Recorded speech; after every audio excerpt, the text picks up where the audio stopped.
Support for this show, Politics Done Right, comes from politicsdoneright.com, publishers of How to Make America Utopia, Take Away the Economy from Those Who Rigged It, As I See It, Class Warfare, The Only Resort to Right-Wing Doom, It's Worth It, How to Talk to Your Right-Wing Relatives, Friends, and Neighbors, and other books written by Egberto, Willies.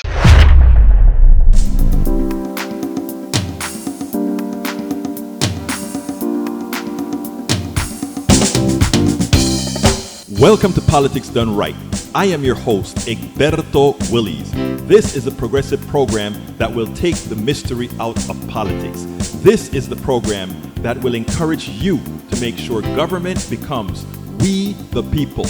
Whether you are liberal, progressive, conservative, or otherwise, you get to air your point of view.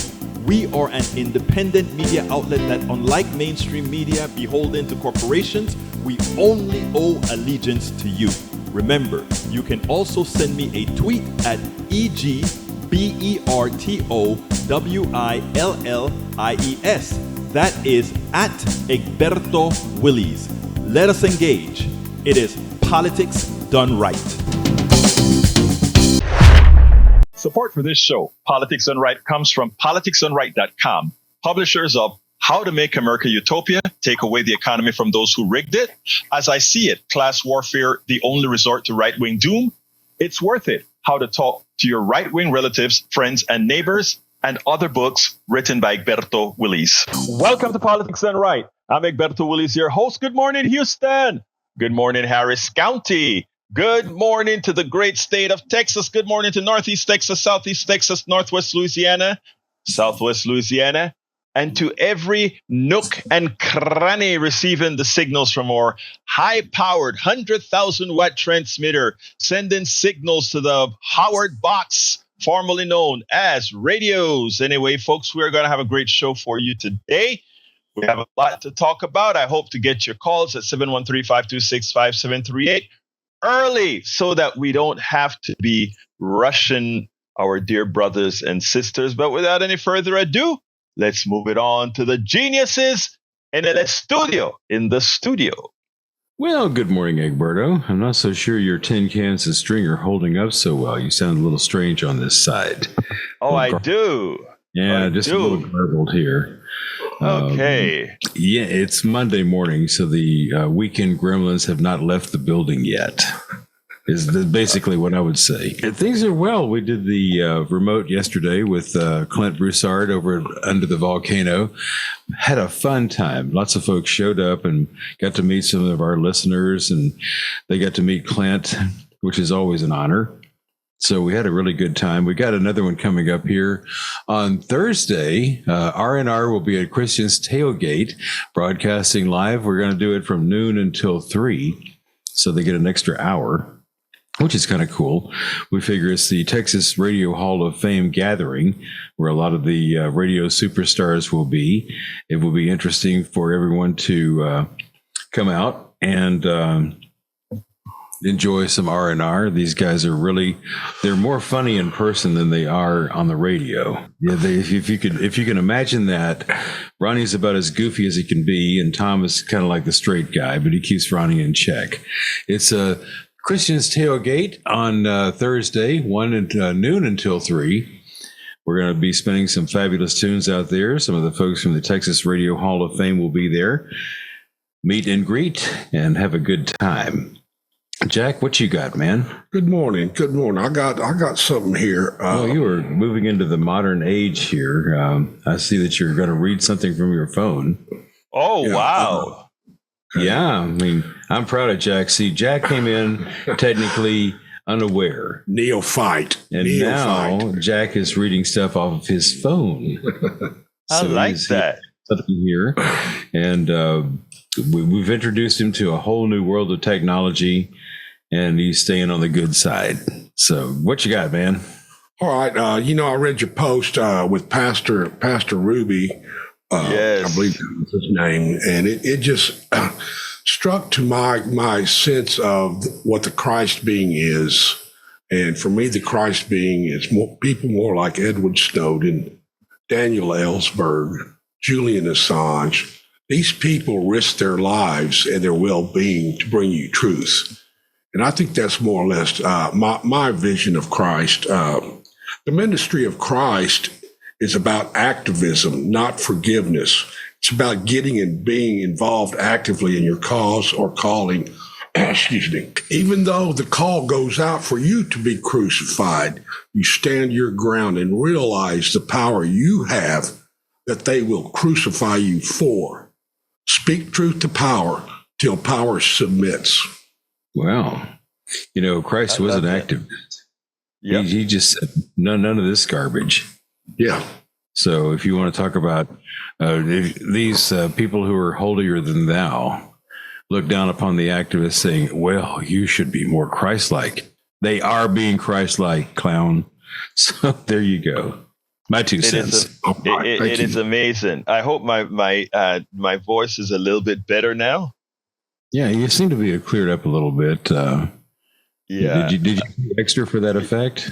No, what happened is, we have different mic systems, and you can select whichever one you want to go. And the wrong mic system, I guess, was on.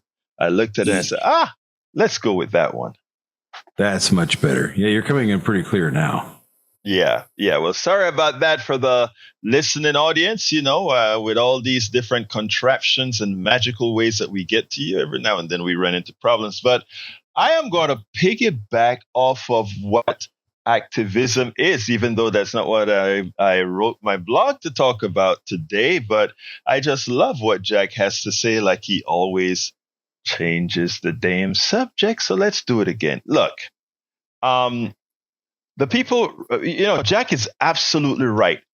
Christ was an activist, right? And whether you're religious or not, whether you're a Christian or not, I used to be a Christian. I'm now a humanist. I don't know what's the big difference between the two, other than one is not I do know what the difference is, but I left organized religion several decades ago when I was at the University of Texas, and we did a whole lot of activism. And at that point in time, South Africa was still an apartheid state, and University of Texas had a whole lot of investments in companies in South Africa. And we had an organization called the South African Liberation Action Committee. And one of our goals were to make sure that different universities at the time divest their monies from places like South Africa, because again, these are, you are propping up a government that is not a fair government, etc. That I would say is pretty darn Christ-like. And I remember the name of the church, a very conservative church that I was in Austin. I remember I came to the United States a Christian, having been in a Baptist church, first a Catholic church in Panama. Then my mother moved us into a Baptist church. I was in the choir. I even preached a few times. And that's another story. But the interesting thing about it is I at UT, I joined all these different organizations, and this specific one, we're marching on campus to get the university to divest. I remember us on the West Mall, and we're telling you got to get out of of South Africa, etc. And we wanted more power, so all of us were saying we're going to bring all the other organizations that we're participants in to go ahead and do this. So I go to my church. It's called the Maranatha Christian Center. Never forget it. Maranatha Christian Center, trying to live by the word of the Lord and the Bible. And I went to the pastor and I said, hey, I'd like our church to be a part of this civic activity, this political activity, this march. And he looked at me and he said, no, we can't do that, Egberto. I'm like, well, I need us to do it. I need us. I was a radical back then, and I didn't have a whole lot of backstops. In other words, whereas I can control myself now, then I wanted the world changed yesterday. And I looked and said, hey, we got to march. And he said, no. And then he took me to the back and he said, let's have a chat. And then we started talking about the things in the Bible and all that kind of stuff. And I'm with him so far. And then I'm like, yeah, but that is the tantamount to slavery. And I'm going off with the pastor. And by the way, this is a pretty white church. We're in Austin at the University of Texas now. And the pastor looks at me and he said, Egberto, let me just say this. do you realize that Jesus never spoke out against slavery? In fact, Jesus said, honor thy masters, or something to that effect. He gave me, and he took me to the passage. And then I'm like, so you're telling me nowhere in the Bible says that slavery is wrong? And I'm going off and, he says, no. So I read the whole darn New Testament, man. And the pastor was right. So I left the church and I became a humanist because I believe solely in human values, equity for every single person, irrespective of who they are, etc. Now, the thing about it, though, is while Christ didn't talk out against slavery, what he did speak about, you remember when he would say, I always call Jesus the best politician out there. When I think it's him who said, give unto the Lord what is the Lord, and give unto Caesar what is Caesar's, what is the Lord unto the Lord. In other words, he found a way to stay out of politics, I guess, long enough to live to the 30-something years he lived to, and then got killed, I guess, when he, kind of got a little bit too deep. But in effect, I'm saying, when Jack talks about living Christ-like, I left the church because the church was saying what Christ didn't say specifically, but it wasn't talking about what Christ did. In other words, what Christ believed in. When Christ took 2 loaves of bread and fed the entire thousands upon thousands of people. When Christ talks about, I have come to your house several times and you've rejected me, but only when you thought I was Christ, you didn't, And what I'm going to do now is play the piece that I did for the Reverend out of Springfield, Ohio, who reminds evangelicals what really is Christ-like, and remind them that all the things that they currently believe in is more tantamount to evil than it is to Christ. So hear this, and then we'll move on. Pastor Carl Ruby in Springfield, Illinois, he has a message that evangelicals should listen to. Because I tell you what Donald Trump and J.D. Vance did to the Springfield, Ohio community, create a lot of dissension, create a lot of friction, create a lot of hate, force the city to spend money that it didn't have, where it's already trying to cope with expenses of having a whole lot of issues with immigrants and otherwise. What Donald Trump and them did, it was horrendous, and this pastor gave it another dimension. I want you to listen to our Reverend Carl Ruby, and then we'll take it on the other side. One thing I want to say, I've had a lot of media coverage this week, and I've gotten tons of emails from people I don't know from all over the world, and almost every single one has been positive. And here in the committee of Springfield, there are pastors who've never worked together before, who are arm in arm, saying together, God loves immigrants, and he commands that we do. I mean, immigrants are so important. They made the 10 Commandments. Moses talked about our need to welcome immigrants. King David talked about it. Most of the prophets talked about it. But most of all, Jesus talked about it. And in the Sermon on the Mount, Jesus said, if you're truly a righteous person, you will greet strangers. And the word for strangers is the word for immigrant or foreigner. And then he went on to say, if you only greet people who are just like you, what good is that? Even pagan people do that. So to me, you can't claim to be loyal to Jesus if you're not willing to show love to immigrants. That's so central to the Christian message. And I think this is a time for the whole church really to get back to what it means to be a true Christian. And that is a person who loves their neighbors, we love ourselves, and treats others as we would like to be treated. Reverend Ruby nails it. All of these people, including the evangelicals that are now beholden to Trump, they have allowed Trump, these pastors that should be taking care of their flock, they have allowed Trump to so distort their morality that they have forgotten the good book that they follow, as the pastor indicated, to do all that is wrong. If that isn't evil, please tell me what is. If that isn't evil, please, por favor, dime lo que es. Tell me what it is. So those of you evangelicals who are making immigration an issue, there are several things, especially if you are here in the United States based on your ancestors coming here, especially so. There's something that I state over and over and over again. The vast majority of these people coming over here, they are coming over here for a job. They're coming over here to make things better for themselves. They're not coming over here to take away anything from anyone. But you know, the founders of our country, the people that we revere, in order to take this country, it is essential that we understand. Look, I am not trying to live back in the past. I am not trying to do what is really the impossible. But remember, what they wanted, they came here and they took, and not in the most pleasant of forms.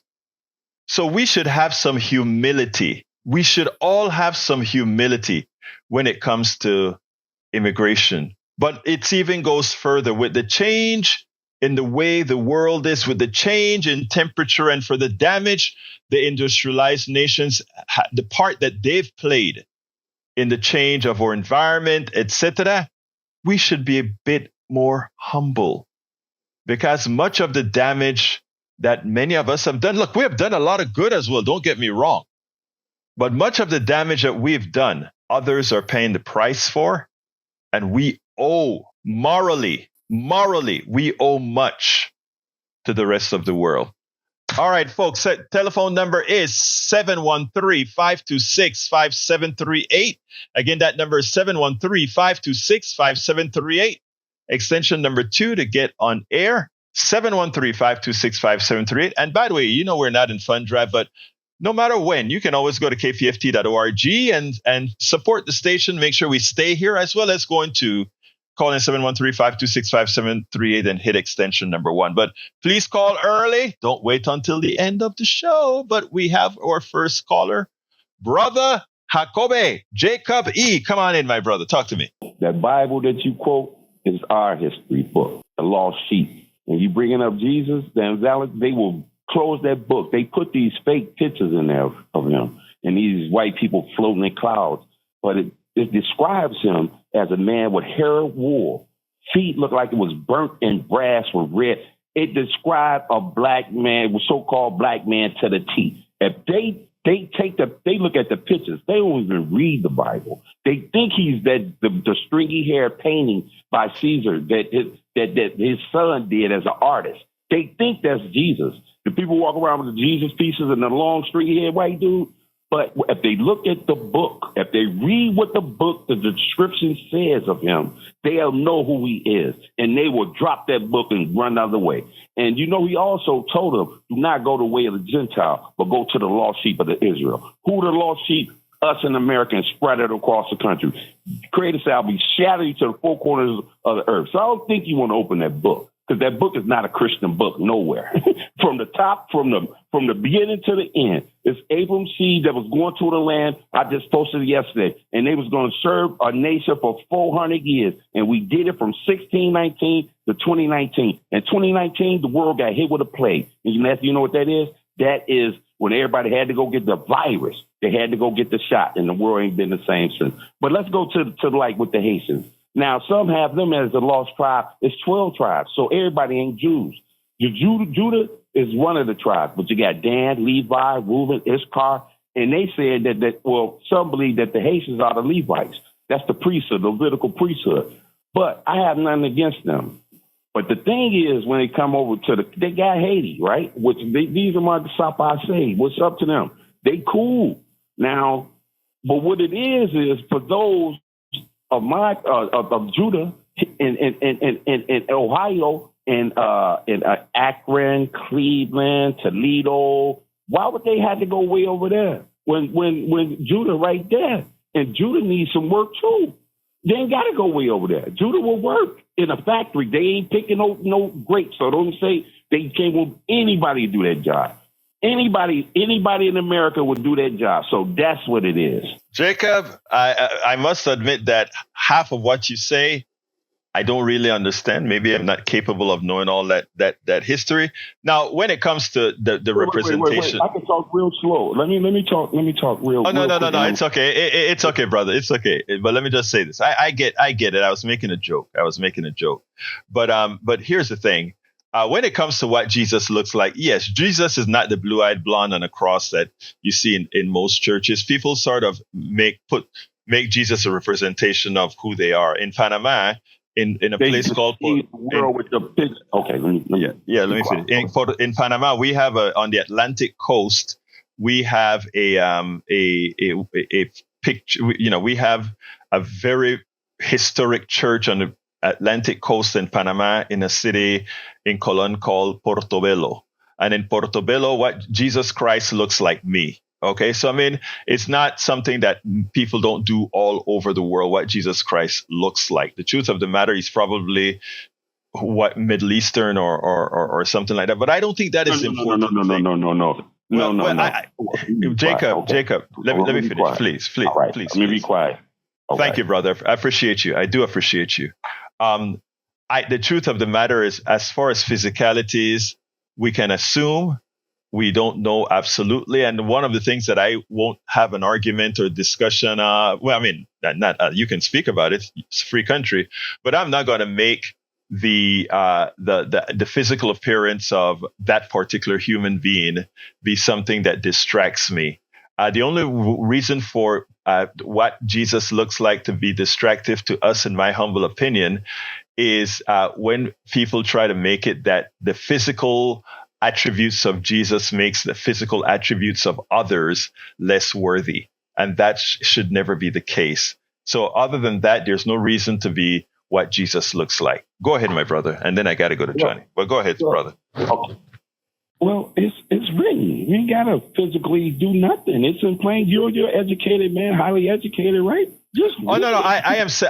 I agreed with you, Jacob, that okay, all right, okay, this is the last point right here. You talk, let me, the last point right here.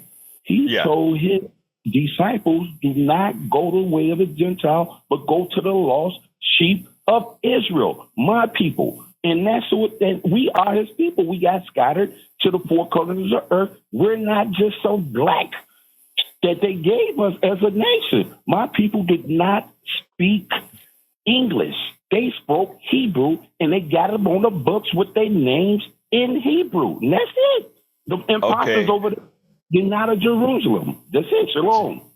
Jacob, thank you very much for your word. Before I go to Johnny, I just want to say something, because I always thought that one of the reasons I also left organized religion is that we get, in my opinion, and I say this respectfully to Brother Johnny, we get hung up onto a whole lot of things, Gentiles, Jews, all this sort of thing, right?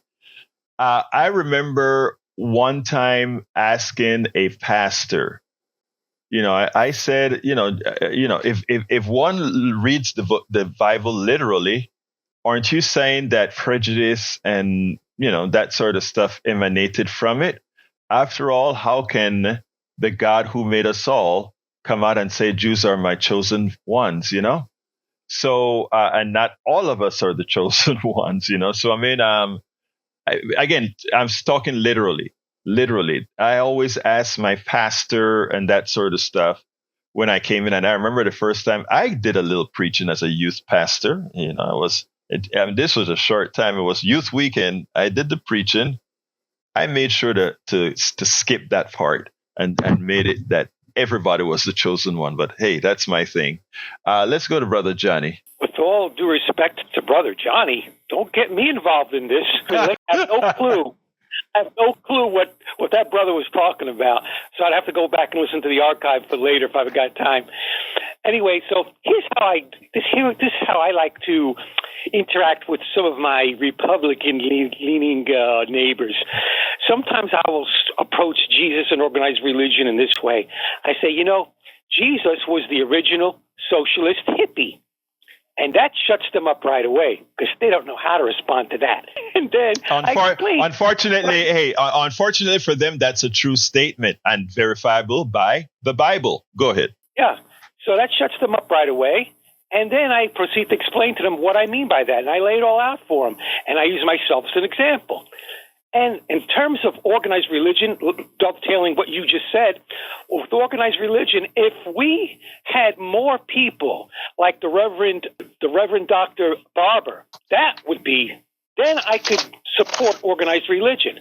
But unfortunately, the human nature being what it is, when we organize people in bunches, that's when you have problems, whether it's organized contact sport, organized religion, and guess what? Politics in Washington, D.C.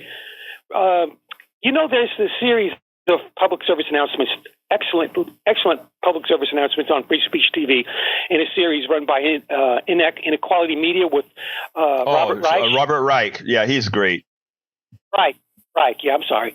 So, and he described, in one of his messages, he describes how the size of government, we need to increase the House literally and add more seats. And he explains the proportionality, to the population. And it makes sense what he's saying. But then I'm thinking, we still have to solve this idea of human nature. We have to figure that out. Otherwise, it's not going to represent anybody except the oligarchy. It's the oligarchs who are the problem. And one last comment to dovetail with that. This morning on BBC, I'm sad to say, and I respect the BBC, but even they have fallen every once in a while. They were doing the ridiculous thing that NPR does. Donald Trump says that Kamala Harris is a communist, right? He's called her that on more than one occasion, a communist. And what else did he call her? Something else, a communist. So what do? They entertain it like it's a legitimate question. Unbelievable. And that's all I'll say about that. Why don't they ask this? Instead of asking if Kamala Harris is actually a communist, why don't they ask a question about Donald Trump? Is he a college graduate? You brought up a subject that I had on one of the discussion points for this morning, and that is, the double standard that you get with Kamala Harris and Donald Trump, and even Biden and Donald Trump, is amazing. And it all has to do with the policies that these people are likely to support, right? The truth of the matter is, many of these folks won't mind if Donald Trump wins again. And they are actually giving people permission structure to vote for this person that is by no means qualified, this poor person that's a danger to society, this person that, goes ahead and malign women. He's been convicted of not convicted, but found liable for sexually assaulting a woman. I mean, it is just somebody that doesn't belong in the office, and they're trying to create a permission structure. Within the latest thing, and if you take a look at like the Washington Post, right? One of the latest, let me give you the title of an article that I was reading this morning, actually last night. It said, Kamala has officially moved ahead in the polls. And the NBC polls yesterday, she came out as 5 points ahead of Trump, 49-44. And they went ahead and, go ahead. Did you want to come in? No, I was laughing because when they report like that, they're self-defeating. They act just like the leadership of the Democratic Party. They settle for so little, so low, and they ignore people like me who could actually put them over the finish line. And it's their own detriment. They think I'm the only one that's going to suffer. I think I know the thing coming. Yeah. Let me say the point that I'm trying to make here. Kamala Harris has moved. This is the title of the article.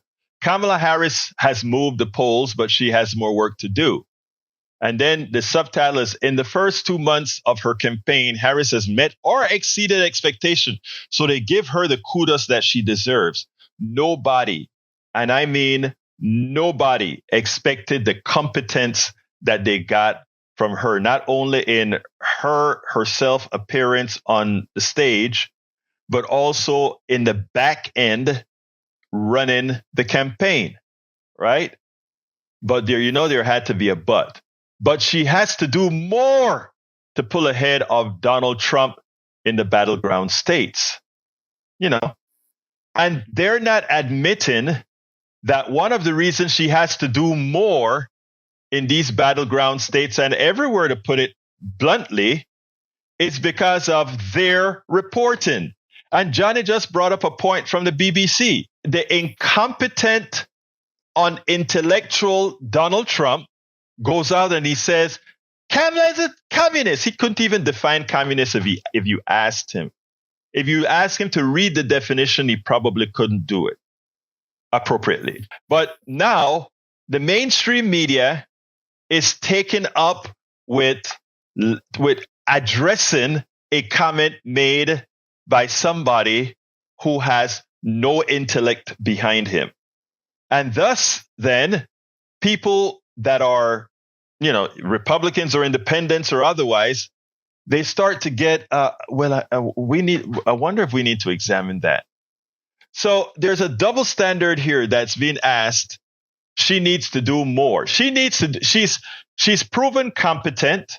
I mean, this woman did appear out of nowhere. That the media ignored her doesn't mean that she didn't come from. So I mean, hell, the woman's pedigree, the woman's different jobs legally and otherwise proves her point. I mean, after all, she has experience both flipping burgers as well as convicted kingpins, as well as being a law and order person, as well as being somebody who convicts rapists, people who convict criminal breakers like Donald. I mean, she has, as far as politically speaking, she has done all that is necessary. As far as humanely, she has done what's required. And as far as socially, I want to ask folks something for women out there. Which woman out there, who is a good friend, who's a friend with the ex-wife of the man she's married to, and this ex-wife constantly comes out and defends the new wife? I mean, it takes somebody has to be a special kind of person for that. And I know women out there and men married to men have to say the same thing. Wow, how comes Inahov's ex-wife is so into Kamala? How comes his two kids are so into their stepmom? And then compare that family structure with Trump's family structure, a man with several baby mamas, a guy who doesn't have a good love relationship with all this. I mean, it is amazing. I mean, it is similar to what we had with Barack Obama, right? He lived immaculate life, one wife, two kids, does a family man stuff, does all that necessary. And somehow you want to compare Barack Obama or Kamala Harris or Brother Biden with Trump on a moral basis, on an intellectual basis. The only reason corporate America loves Trump is because of his ability and his lack of morals. They can simply tell him what to do, and he doesn't really care if he can make a buck out of it. And if folks can't see that, and can't see that it hurts the middle class, it hurts the poor, it hurts the working class. I'm coming to you, Harry, but I want to tie this into another subject that I want to bring up, and that is the Teamsters Union, the head of the Teamsters Union, not backing anybody, right? I mean, if backing Trump would have been like a disaster, right? But claiming that the rank and file, for some reason, was more Trump-based, and not as a leader explaining that Trump made it not possible for you to get your retirements that now was reinstituted by the Biden administration. Your pension is now held by the Biden administration. That overtime pay you can now get, that the Trump administration by decree gave it to your employer. And you're going to tell me that union is not going to endorse the candidate that is best for the working class? When I tell you When I tell you there's something wrong, not only with the mainstream media, but also with something called males. I'm going to tell you something. I can't wait to be led by a woman. And I'm not only talking about at the presidential level. I'm talking about all levels. I think many of these guys have lost their authority to lead. Come on in, Harry. Okay, I think Harry will be in as soon as we can push Harry's button. They may be taking a call right now. There you go. You're on now, Harry. Good morning. Good morning, Magic Jack. Good morning, Captain Reynolds Rap, and good morning, Professor Egberto Willis. Well, I'll start off with when you were talking with Jacob with Christ, what he looked like, and then I'll talk about Kamala Harris and what she needs to do. Well, with Christ, I remember I mentioned this to Steve Hunter a long time ago. He didn't know who this guy was, but I'll start with Rashida Tlaib. Because Christ was born in that part of the world, Rashida Tlaib will say, "Hey, Christ looked like my people." Or have you heard of a guy named, he was a decathlon. His name was Gilad Yankowitz, and he did a show called Bodies in Motion in the 80s and 90s. Have you ever heard of him, Egberto? No, sir. No, sir. Okay, well, you can research him. He's an exercise guy. Was a decathlon. He was in the He actually was in the LA Olympics. When I remember when you were talking about Mary Lou Retton last year, he was in those Olympics. But Christ looked something like him. He had olive skin and woolly hair. If you Google Gilad Yankowitz, Christ looks something like Jesus Christ looks something like that, or Yeshua, is what his real name is. But now I'll go on to Kamala Harris. When I was listening to Arnie Arneson this morning, I like what Bill Curry was saying, the guy who used to work with one of her guests that he used to work for Bill Clinton. He was saying that he was matter of fact about it. When Arnie Arneson laid out, why is, when she laid out the polls, why are the polls so close and all that?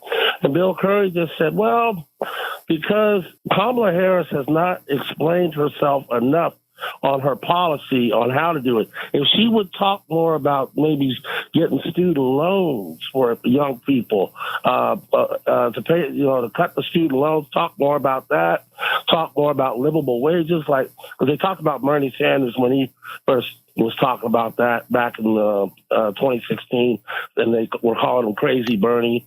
And it was Come to your point. Come to your point, my brother Harry. Come to your point. I got two more calls, my brother. Okay, the point is, it's just the point is, Curry was saying she could close the deal because he just said, look, you are not supposed to be tied with a crazy fascist racist whose ideas are worse. Kamala, if you would explain yourself more on your policy, you should be ahead of this crazy fascist racist. And he's right. Bill Curry's right about that. Let me push back. Let me push back on Bill Curry because I think he's wrong. And let me tell you why I think he's wrong. Here's what they want her to do. And here's what they want her to do. And they are not asking this of Donald Trump. Donald Trump says, I'm going to give you a tax cut. I'm going to do all these things. And they don't say, okay, Donald Trump, how are you going to pay for it? How are you going to not, based on how our economic system works, how are you not going to inflate the economy if you're not going to tax and you're going to give these people back? What are you going to cut? Social Security, the places you're going to have to cut to do that. Medicare is the places you have to cut. They don't ask that of Donald Trump. He says tax cuts and it's okay.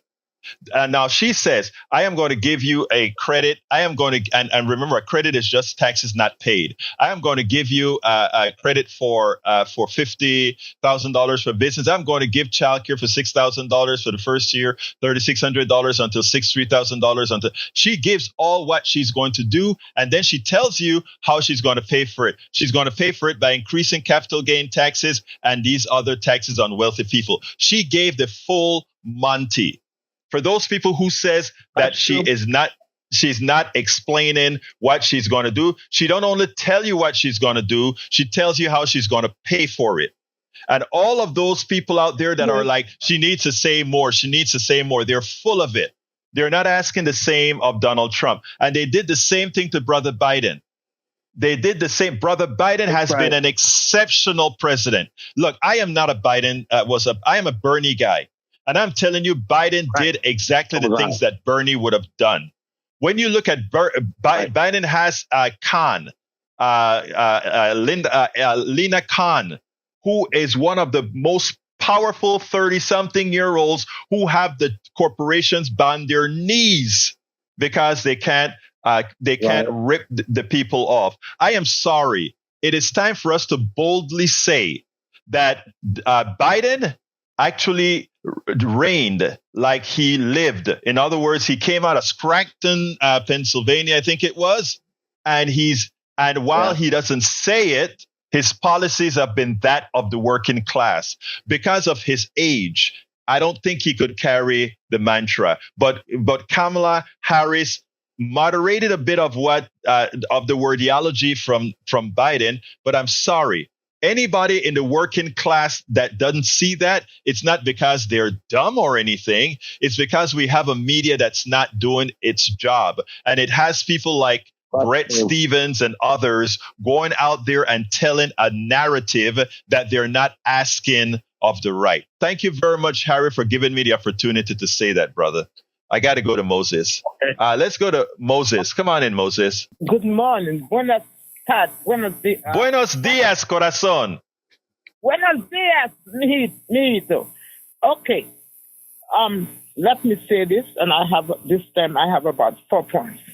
Number one, Christians, beware, beware. We live in the days of the Bible in your hand. Jesus himself directed, go back to the prophets. The covenant given to Moses specifically commands, you shall not oppress the stranger, for you know the heart of a stranger, because you too were strangers in the land of Egypt. Study the book of Obadiah, and you will see clearly. And then study the book of Daniel, and you will see the situation we are in. And the last thing, beware of the false prophets in your churches. Beware of Mr. Trump with a Bible in your hand, trash-talking God. And that's all I've got to say. Christians, beware. Thank you very much, Moses. He's going to ask you, what did you do to stand up for my word in the time that you saw the danger? Thank you. Thank you, Moses. All right, let's go to Brother David. Oh, thanks, Egberto. You've done some nice rundowns on the problem of corporate media and why we're not getting a good, accurate picture.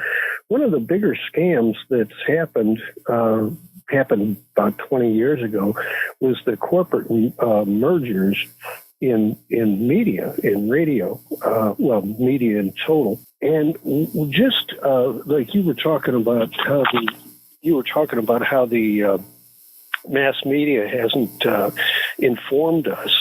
Well, they probably fired 100,000 reporters, news staff in all of the different radio stations, just that iHeart or Clear Channel bought.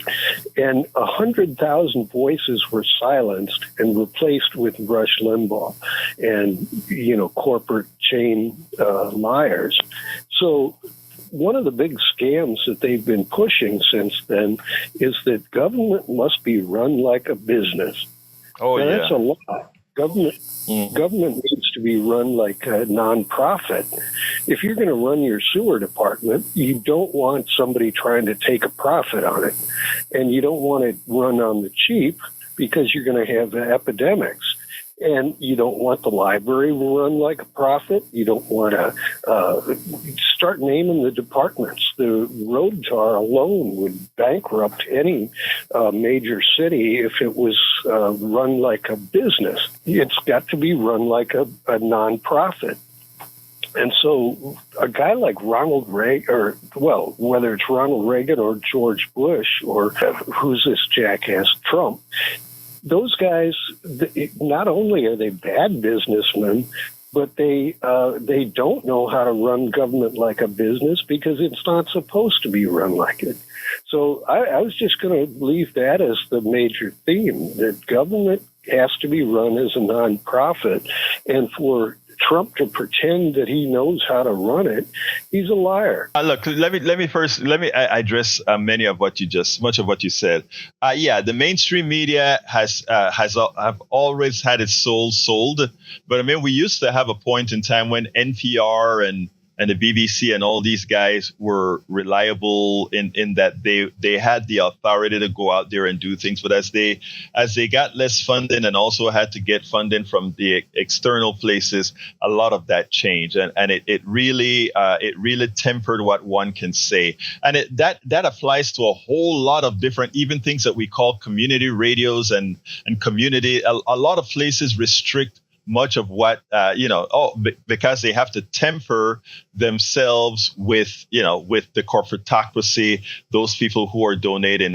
One of the good things here at KPFT is we have not yet, and I've said yet because we have to, you guys are the owners of KPFT. You all have to make sure that we don't have to fall into that domain. Why I always tell you guys, if the people give, if the people are the ones that creates this radio, that makes this radio happen, then there's nothing that we can always tell you the truth. We don't have to temper our tongues or hide. And that's who we still are. I mean, there are certain things I don't say because I'm not in the mood to get into certain kinds of fights. But for the most part, we can say things the way they are. Now, one other thing that you mentioned about the corporations and how it's run here, David, is that we have to make sure that people not only know that, let's say the corporate media, you have to take what you get with a grain of salt. We have to be able to direct them to reliable sources of information. And I'm going to toot my horn a little bit here because, I make sure that everything that I talk to my audience about, it's verified. Every now and then I screw up. Everybody's human. But if I screw up, I also make sure to tell folks that I did screw up. But the other thing is that you make sure, and by the way, you can look up my rating as well. Independent organizations determine if a particular news or opinion entity is highly factual, not factual, etc. And I'm rated highly factual everywhere else.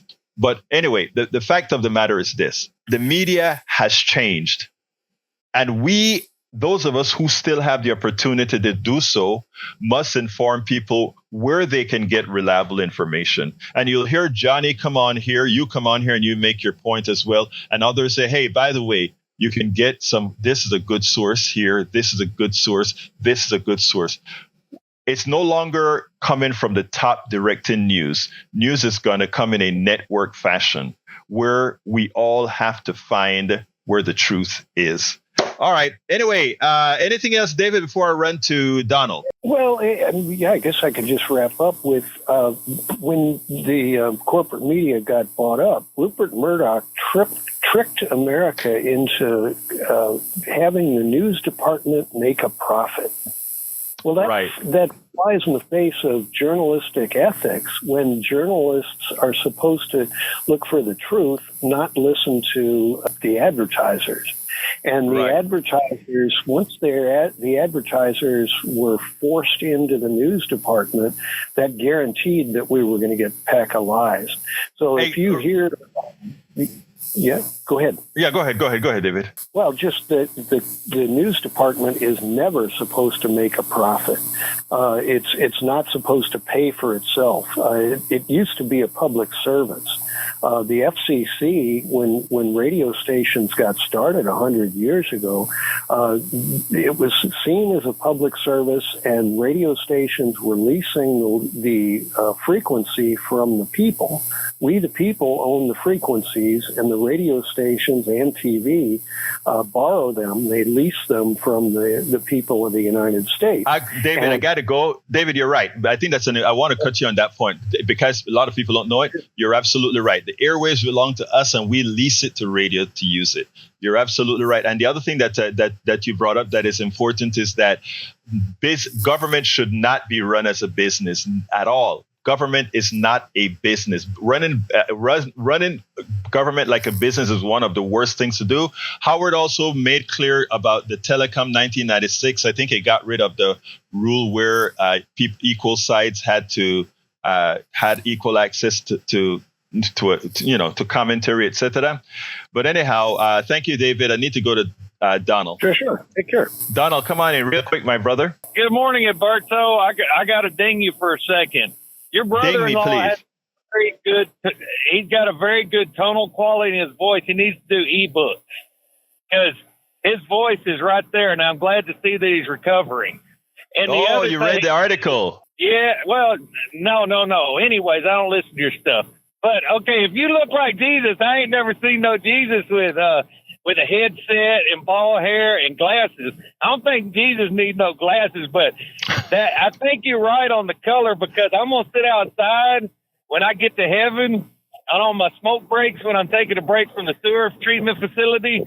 I'm going to sit there and watch the faces of them people when they see St. Peter or Paul. I'll be like, you ain't know it. Wait till you see Jesus and God on the other side. You're going to be running for the... You see why? Hey. Take it all right, easy. thank you, brother. You are so funny. That's my brother Donald, man. That's my brother Donald, my MAGA brother Donald. All right, let's get into Brian. Come on in, Brian. Yeah, good morning, everyone. There was a reporter for NPR said NPR is going too far left wing, and he was pretty much fired for his position. Did you report on that? Did you say I didn't know about that? it. No, I didn't know about it. But I mean, thank you for telling me. Okay. Yeah, he was pretty much fired for saying we are too far left. We're not giving out the proper news. Wait, isn't that a Panamanian? Wait. I think that was a Panamanian guy that said that, right? He's I think you didn't know.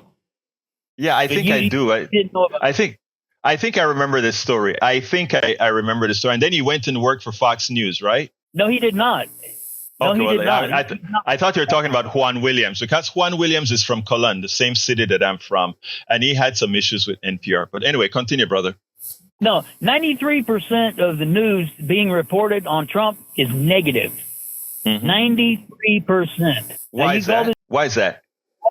Okay, because it's not true.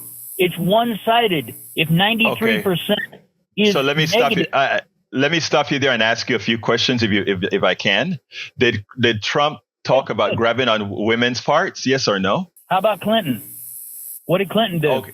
And we impeached him for something that we shouldn't, but we actually gave him. But I mean, if you what the problem is, Brian, is if you add up all the bad things that Trump does, okay, it pales in comparison with any other presidential candidate or president. And that's why the stories are negative on Trump, because the guy is an evil person. I mean, what do you want us to do? Make up good stories about this guy? There aren't any. Give me a good story about Trump where he does something positive for somebody. Give me one story about Trump. Okay, here's one story. It's called Warp Speed for the COVID vaccine. That was a business transaction. Warp Speed wasn't created by Trump, first of all, and secondly, it was a business transaction. That is to help the people. False. Was it false? Yes or no? It was up to the state. It was up to the state to regulate what was going on. Warp Speed wasn't first. How bad it was. Warp Speed. Do you want to hear it? Go ahead. I got to go, but go ahead. No, you finish, because I got to leave you after this. So give a quick point. Answer the question. Okay, I got to go, Brian. I'll answer it in my response in my after Howard comes back. I'll talk to you later, Brian. Howard, studio, come on in. Okay, that was the Telecom Act of 1996, which caused all the media merging and combinations. Telecom, what they did is they lifted the ownership caps.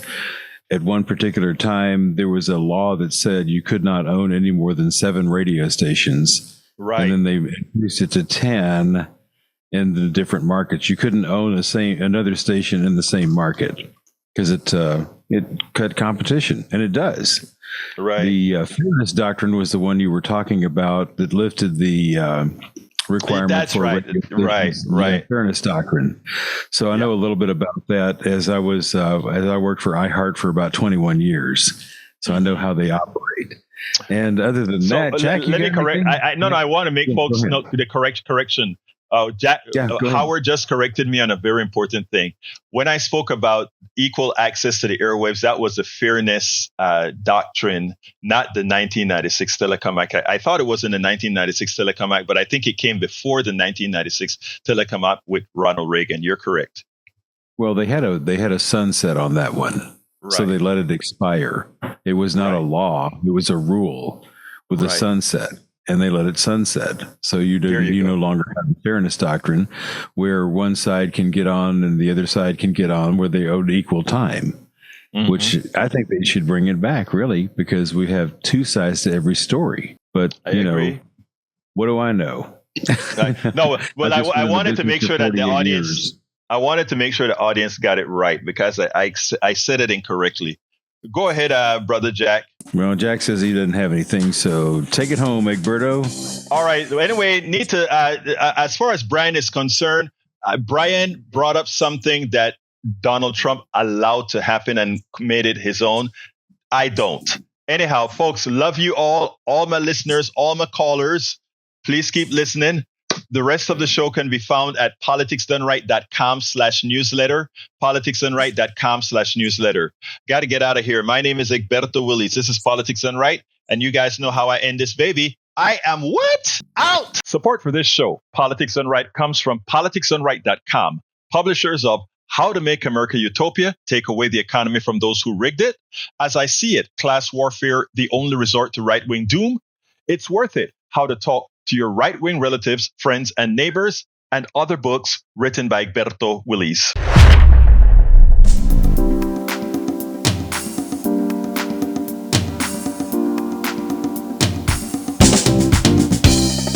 Welcome to Politics Done Right. I am your host, Egberto Willies. This is a progressive program that will take the mystery out of politics. This is the program that will encourage you to make sure government becomes we the people. Whether you are liberal, progressive, conservative, or otherwise, you get to air your point of view. We are an independent media outlet that, unlike mainstream media beholden to corporations, we only owe allegiance to you. Remember, you can also send me a tweet at EGBERTOWILLIES. That is at Egberto Willies. Let us engage. It is Politics Done Right.